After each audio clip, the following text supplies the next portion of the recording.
ఈరోజు తమరి అధ్యక్షతన అత్యంత కీలకమైన ప్రకటన చేయాలని రాష్ట్ర ప్రభుత్వం భావిస్తున్నది. కొన్ని దశాబ్దాల నుంచి మాదిగ ఉపకులాలకు సంబంధించిన లక్షలాది మంది యువకులు ఎస్సీ రిజర్వేషన్లలో ఏబిసిడి వర్గీకరణ కోసం వాళ్ళు పోరాటాలు చేస్తున్నారు.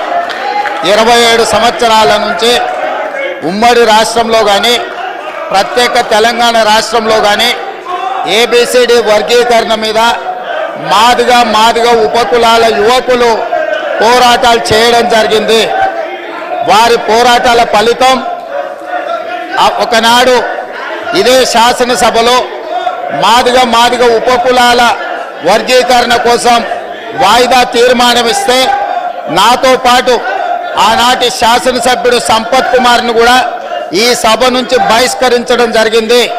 గత ప్రభుత్వం ఏబిసిడి వర్గీకరణ మీద కేంద్రానికి ప్రధానమంత్రికి విజ్ఞప్తి చేయడానికి అఖిల పక్షాన్ని తీసుకెళ్తామని చెప్పి తీసుకుపోకుండా మాదిగ సోదరులను మోసం చేయడం జరిగింది.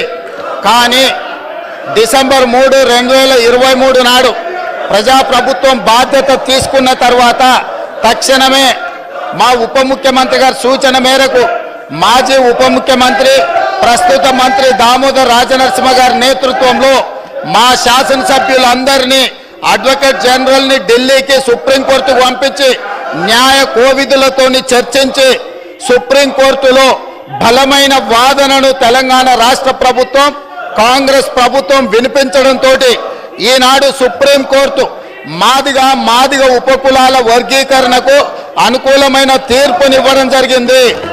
నేను మనస్ఫూర్తిగా సుప్రీంకోర్టు కాన్స్టిట్యూషనల్ బెంచ్కు రాజ్యాంగ ధర్మాసనానికి మనస్ఫూర్తిగా కృతజ్ఞతలు తెలియజేస్తున్నా. 7 మంది జడ్జిలలో 6 మంది జడ్జిలు రాష్ట్రాలకు ఏబిసిడి వర్గీకరణ చెయ్యడానికి అనుమతి ఇచ్చింది. తెలంగాణ రాష్ట్ర ప్రభుత్వం తరఫున నేను స్పష్టమైన ప్రకటన చేస్తున్నా.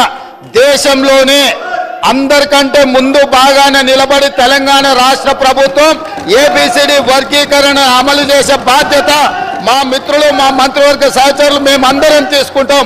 అవసరమైతే ఇప్పుడు ఇచ్చిన ఉద్యోగ నోటిఫికేషన్లలో కూడా వర్గీకరణను అమలు చేయడానికి అవసరమైతే ఆర్డినెన్స్ తీసుకొచ్చి మాదిగ సోదరులకు న్యాయం చేసే బాధ్యత మేము తీసుకుంటాము. కాబట్టి ఈరోజు ఈ సభ అందరూ కూడా ఈ అంశం మీద ఏకాభిప్రాయానికి వచ్చి మాదిగ ఉపకులాల వర్గీకరణకు సంపూర్ణంగా సహకరించాల్సిందిగా రాష్ట్ర ప్రభుత్వం తరఫున నేను